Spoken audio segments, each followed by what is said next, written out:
হবে। আপনি আপনার রুটিনটা এমন ভাবে তৈরি করবেন যে প্রতিদিন সকালে বা প্রতিদিন হচ্ছে সুনির্দিষ্ট একটি সময়, সকালটা হচ্ছে সবচেয়ে বেটার। এই সময় আপনি প্রতিদিন 1 থেকে 2 ঘন্টা, আপনি যদি গণিতে খুবই দুর্বল হন তাহলে আপনি 2 ঘন্টা করে সময় দিবেন।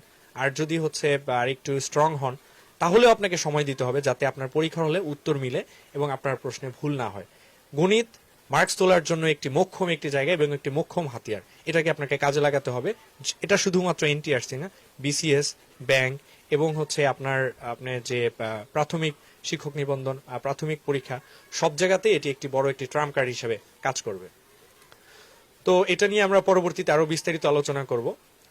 আজকে আমাদের শেষ টপিক, সেটি হচ্ছে সাধারণ জ্ঞান বা জিকে।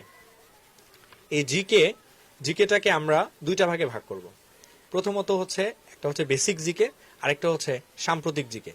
তো আমরা প্রায় পরীক্ষায় দেখতে পাই যে সাম্প্রতিক থেকে 2-4টি প্রশ্ন আসে, তো এই জন্য আমরা সাম্প্রতিক পড়ি না।